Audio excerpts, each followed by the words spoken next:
Do-do-do-do, it's Chemdork. Hello everyone, this is Chemdork and welcome to episode number 10 of season number 2 of the My Buildcraft series, where we are playing Minecraft with the mods Buildcraft, Forestry, and Thermal Expansion installed. Well, what a view, what a view! This is my mountain, essentially. Well, this part of it anyways. I'm standing on top, as you see, of quite a good amount. Ooh, about a stack of nether quartz that we have here. Yeah, nice. But it also gives me a real good vantage point here, so you actually get a decent amount of experience and everything for this. And actually, I'm gonna cut this down a little bit. It's been a little loud, I feel like. Alright, that's a little better. Alright, so today we have an interesting episode. Today we're going to be putting in another automated thingamajig. We're going to be making something pretty cool. Just wanted to kind of run you through doing this first, because I, again, recently upgraded to 1.5.2. So I'm just kind of experiencing the new stuff of Minecraft in addition to the Buildcraft and Thermal Expansion things. Now, I know from redstone, actually the best way to use redstone to get your redstone ore, which is what I had to end up doing. Well, what I had to do a little while ago. Let's see, miner's backpack. Ooh, nice, got a lot of it. I'll put that in here. This is my nether chest. But basically what I had to do a little while ago was to gather up a bunch of redstone. I got a little more, but this is still pretty light. This is all the redstone I got. But the best way to get redstone when you have thermal expansion is to use,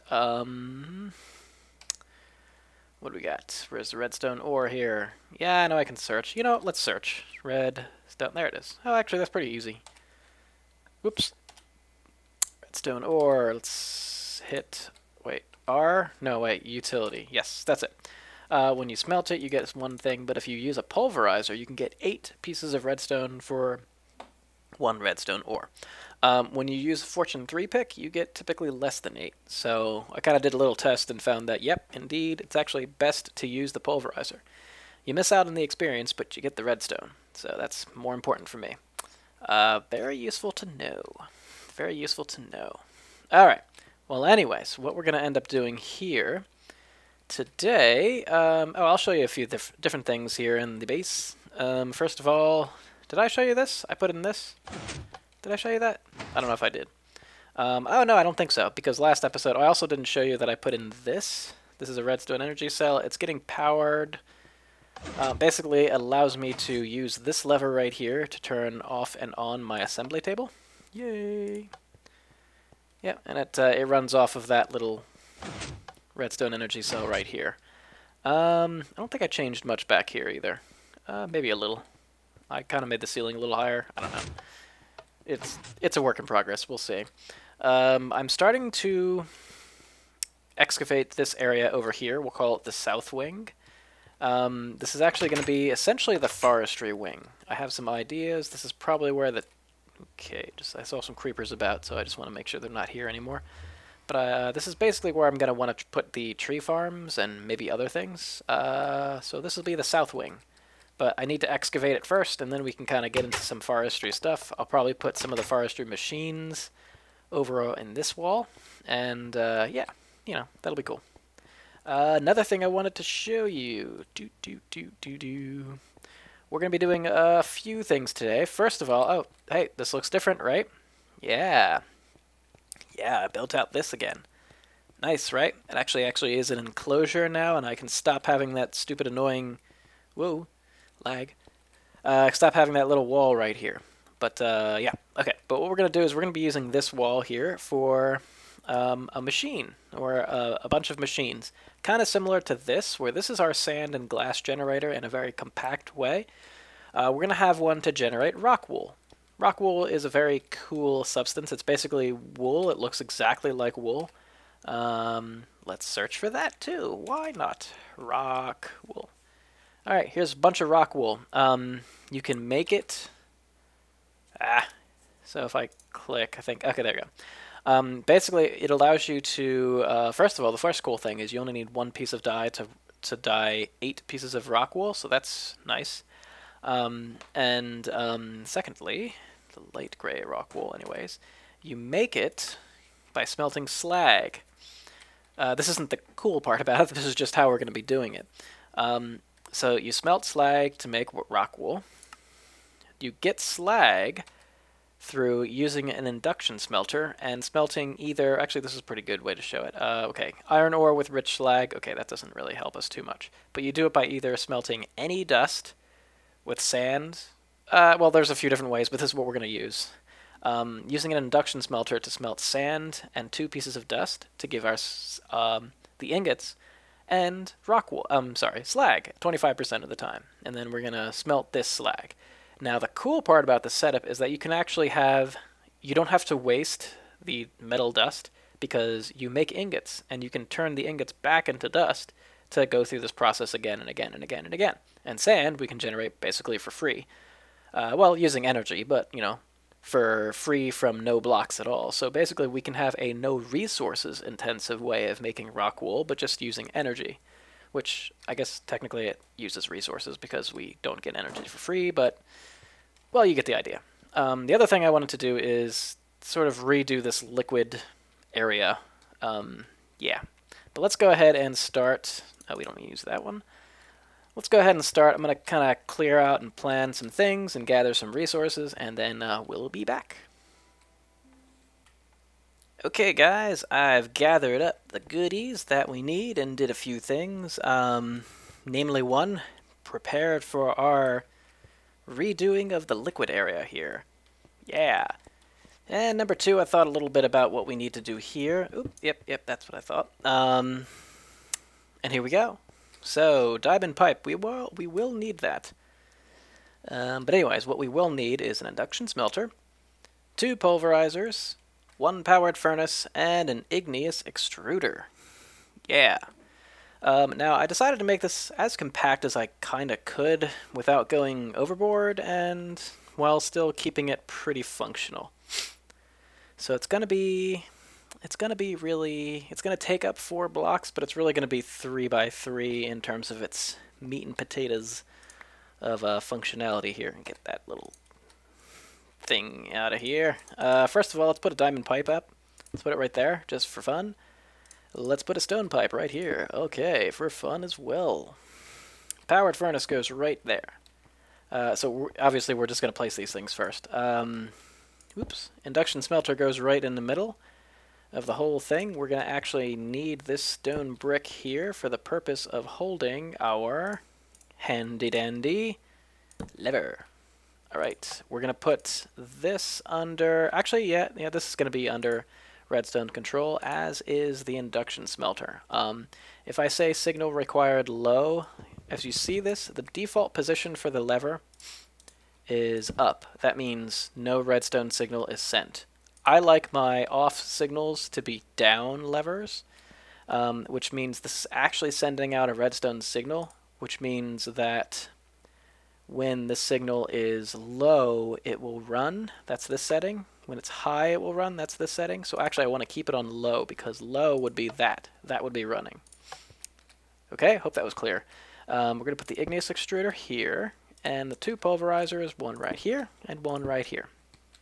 Okay, and then just a piece of block right there. And I guess we'll put the chest for this stuff like here. Okay, that's not what I went to put there. What I meant to put there was this. Yes.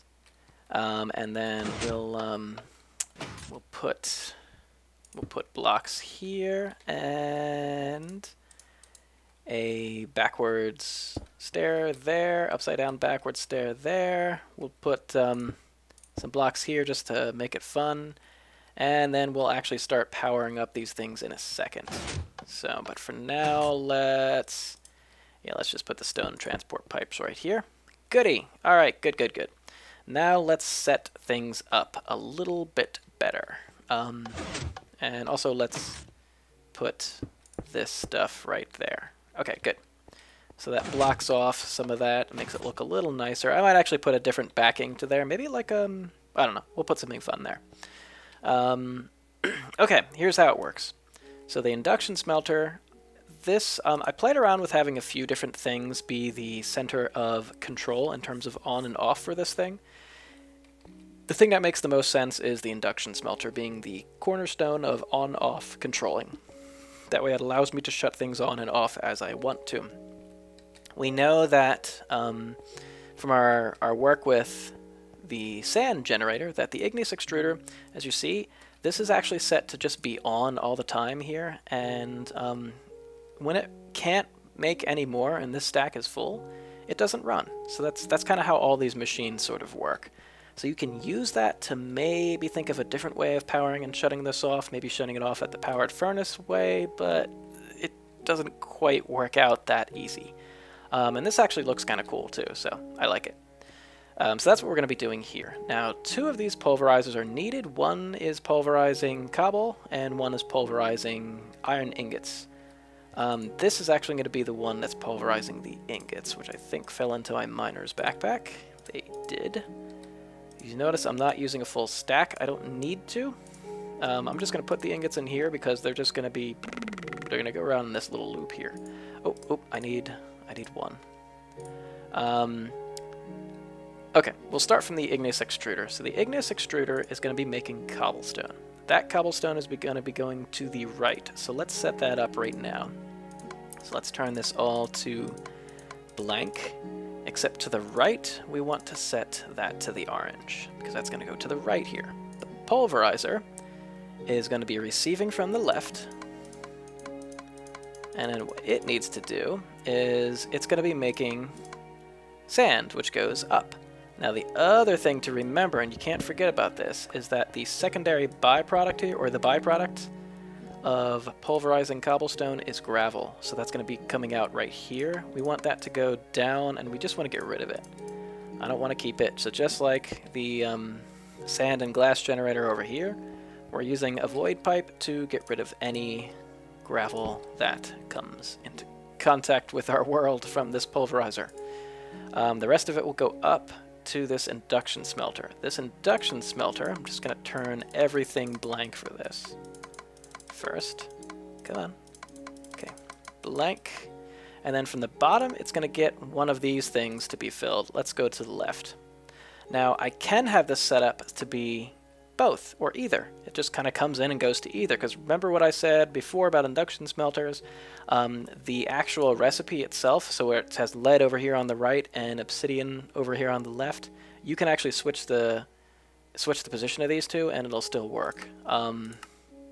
But what I don't want to happen is a situation where I get sand and sand and sand coming in, and then one time another sand sneaks in when this stack is full and fills in over here, and then there's no room for my pulverized iron to come into play. So I want to make sure this is specified to be either left or right, so that's fine. It'll be green. And the other section is this pulverizer. This pulverizer actually needs to be filled. This is what's giving me my iron, my iron dust. It's going to be shooting out iron dust to the right. And if I use a utility on this, I'm going to see the pulverizer only sends out iron. It has no byproduct. That's actually pretty key. You don't want to choose one with a byproduct. So iron is good. And then it's going to be receiving the iron ingots from the top. And that's going to be from here.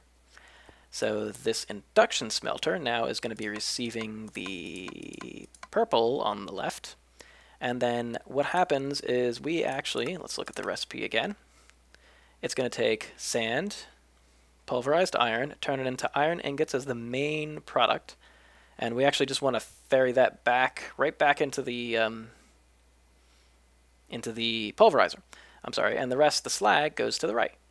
Goes to the powered furnace up here. So actually, we can actually just send both of these products. Oops, not there. It's going to be going up. Both of them are set to go up now. And what I have is the divider for these two is going to be here. The iron ingots need to go to the blue. Like that, and the slag needs to go to the red. We don't have to set it that way, but we're going to set it that way anyway. So you don't have to, because if you specify one, everything else would go to the other way. So cool. All right. There it is. That's it. It's all set. Now we need to fill up this with lava and water, which I believe I have both buckets of. Lava over here, and water over... Okay, I guess I don't have buckets. Oh, there's a bucket. Huh, I don't have any water bucket. That's weird.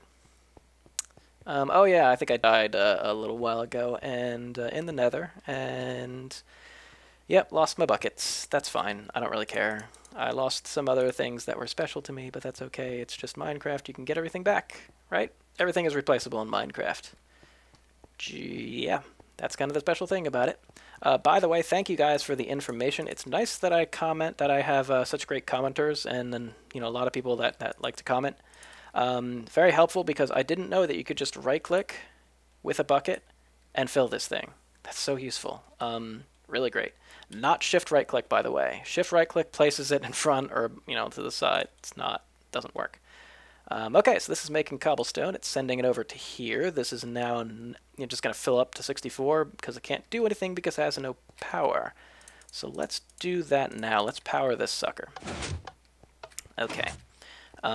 It will behoove us to power this. Yes, it will.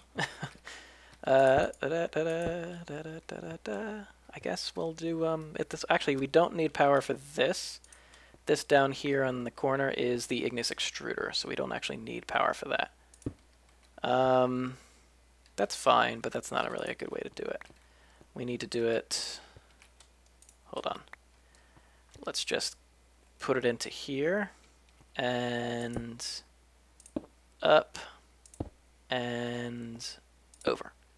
That should do it. Everybody's connected. Everybody's blue where they should be. This is going out. So they should be filling up right now. Yep, a lot of these pulverizers are actually going.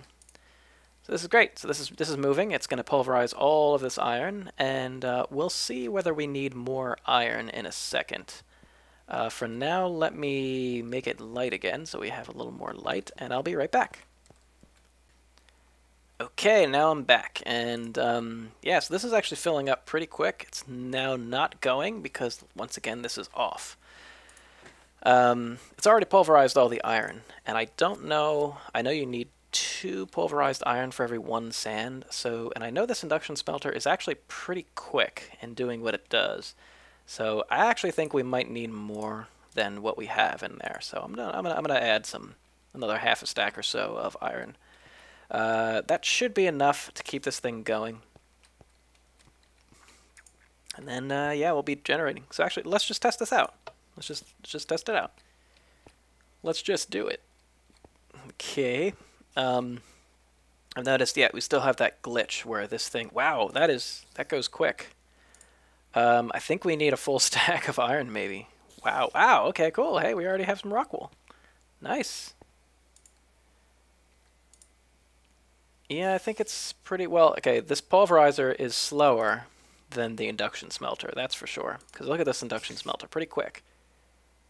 Whoosh, it's just really quick. I didn't notice how quick it was before I kind of started messing around. There's a spider below us.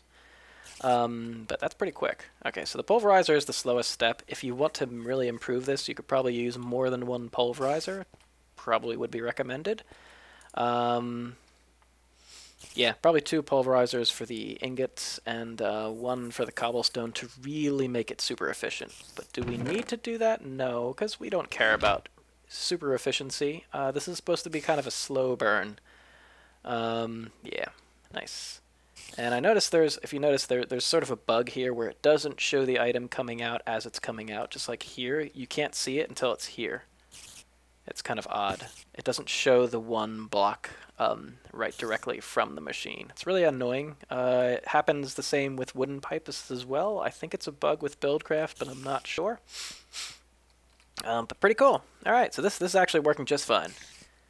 All right, we don't need to make some rockwool. Actually, yeah, we're gonna shut it off for now. But nice, awesome. Now, what to do here? This area used to belong to liquid or magma crucibles and liquid transposers. Yeah, so we're gonna grab those stuff in a second. Actually, for now, let me just do that. But for now, let me gather some things to fill here because I just realized I need some more things here. I'll be right back. And I might kill that spider too. We're back here. The spider's also still here. I didn't kill the spider. That's fine. I just didn't feel like going down and killing him. But yes, today, right now, the second part here of this episode, we are going to be playing around with liquids again. We did this before, and I wanted to make it look kind of cool, but it wasn't really that functional. I've noticed that you basically use the magma crucible and the liquid transposer very much in tandem a lot.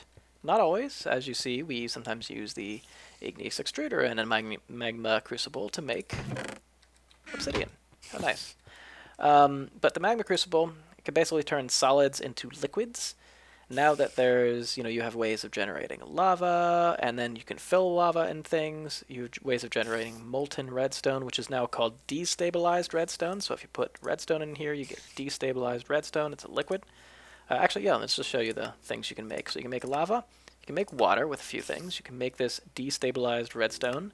You can make this energized glowstone stuff. And this resonant ender. We might play around with some of these liquids in their true forms now that they've changed it. But not this episode, probably. But since there's these, there's also sometimes you can make... Oh, you can't make it here. So I figured it'd be easy. I'll probably have one of these set, or I should say, let me continue. You need, so in using this destabilized redstone, really what you use it for is maybe filling a bucket, but chances are you want to also fill something like a redstone energy conduit, or a redstone energy cell. And in fact, even filling buckets you can always do with a liquid transposer. So it makes sense to have a magma crucible right next to a liquid transposer. Makes sense to have this sort of marriage between the two. And so I figured what we're going to do is we're going to set up here two, you can put them right next to each other, filling stations, if you will. One will most likely be dedicated to redstone, the other one will be dedicated to whatever I feel like. And that's that. So we'll just kind of set it up like this real quick. Nothing too significant here. And I'm just going to set it up with levers because I want to. Again, I'll turn them off, if you will. So by default, this magma crucible will be set to enabled by redstone in that case. And then we just got to set the configuration of these two. And that's really it. So the tank of the liquid transposer is going to be filled by the top. And the magma crucible is going to output to the bottom. And the inputs for both are, or I'm sorry, yeah, the inputs for the liquid transposer and the magma crucible are just going to be manual. It's going to be like a manual filling station because I basically always do this stuff manually. It's not really too much of an issue. If I feel like I need to, I might put a hopper here or some other setup where it will automatically load for me, but yeah, it's fine. The other aspect I want to do is set up a magma crucible just for filling liquids in a tank. Because every now and then I just have a need to make a liquid, just kind of store it for a while, or make a decent amount of it, and that way I can pull out with a bucket or something. So that's what this is here for. It's going to be just a little manual station, that's all. Yeah, I like that. For continuity's sake, maybe, well, let's see, it will look better to do it this way.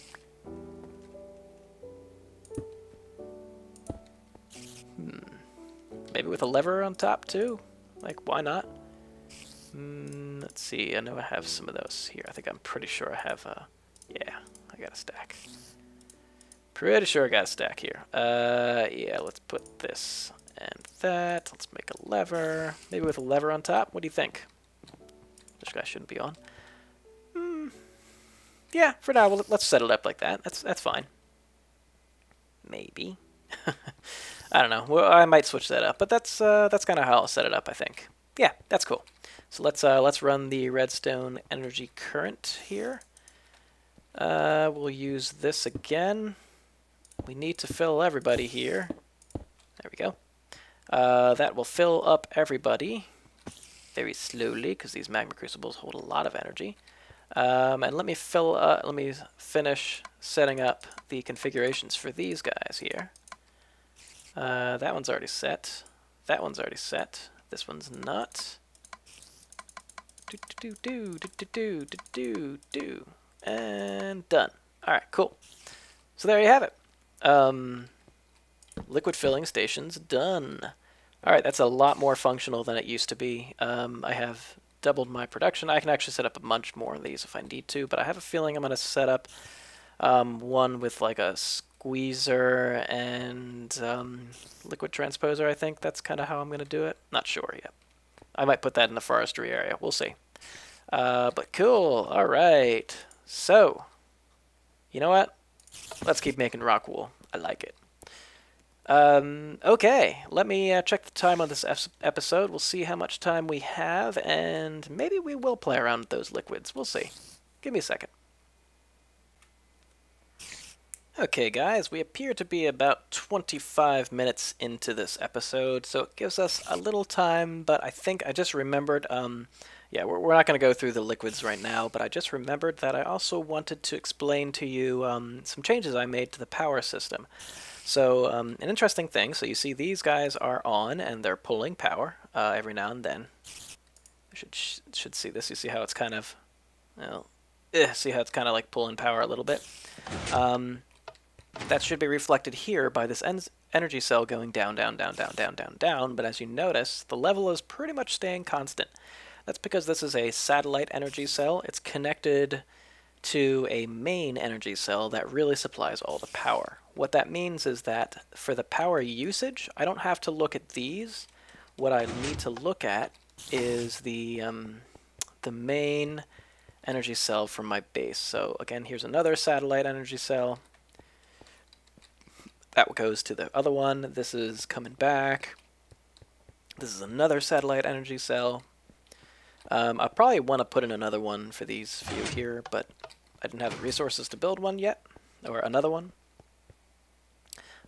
This is my main energy cell right here, and as you see, it is using some power. Now this is the actual power usage by that system right here in my base.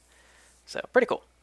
All right, so it's some usage of power. It's not too much at this point. But what I set in here, and if you saw last episode, you kind of see the logic behind this, but the idea is that when this energy cell energy is empty, when it reaches empty, it turns on the power plant, so it turns on all these engines, which supply power to refill the energy cell. Pretty simple. And then when this gets back to full, so while it's filling, it fills, fills, fills, and then when it gets full, it stops. And the logic behind that is basically there's an RS NOR latch down there. It sends the power signal to this gate. That's basically, this is just functioning as a vertical wire for me right here. But this is the logic behind when things are sent. So a red pipe signal is sent when there's no energy, and when it's full, it sends a blue pipe signal. And it's basically it connects to the different states of an RS NOR latch down in the basement there. I'm not going to go down there. I'm just not going to show it to you. The other thing I have is that while it's filling, it sends out a green pipe signal, which you see it's now on, and it's hard to see that, but there it is in the back. You can see that, barely see the green wire. When this is on, it sends out a redstone signal, and what that does is basically it does the same thing as this lever. So notice what the power is doing now. It's going down. When I flick this lever that way, it stops. So what that means is that when it's filling up, what it does is it stops the output of energy from this redstone energy cell. Now, it doesn't really make too much of a difference, and it's something I don't need to add. I kind of look at it, though, in terms of when you're filling up your car at a gas station, you shut off the engine to the car, right? You can leave it running. You can actually just fill your car while the engine's running, but you shut off the engine. So that's kind of how I look at it right now. It's not necessary, though. It doesn't need to be done. Let me just tell you that way. But, however, I do sort of envision making a lot of these power plants pretty much a carbon copy of this to the left and probably to the right here. Maybe to the right here. We'll see. And basically what that will allow me to do is supply power, and I'll have like more than one of these things, so it'll be a situation where I can have the one that is filling up not supplying all the power, so I can kind of have a staggered way of supplying power to my base. I don't know if that makes sense, but it kind of makes sense to me, and it makes sense on paper as well. So we'll see. I mean, it may not be the most effective, but it's easy enough to get rid of this if I want to. I don't, so whatever.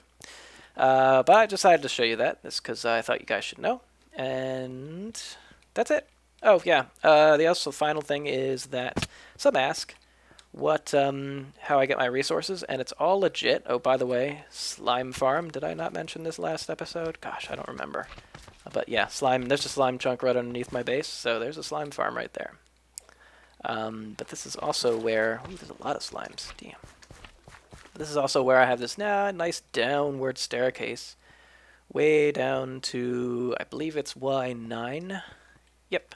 And this is where I do a lot of my mining for resources. So redstone, diamonds, emeralds. You get tons of stuff down here. There's caving, but there's also branch mining. My favorite way of getting resources, and definitely the best way of getting diamonds. Hands down, even with quarries and all that other fun stuff. Okay, guys. That'll do it for this episode, I think. Definitely enough time now. Thank you for watching, though, and please stay tuned for the next episode, wherein we will do something that is more like the number 11, because that's the number of the episode that will be next in this series. Yeah. Okay, well, we stare at the slimes. Have fun, guys, and for those of you in the U.S., have a good Memorial Day. I'm sure you just had one, because Memorial Day for me is tomorrow, because that's when I'm recording this episode. Yeah. Alright, guys.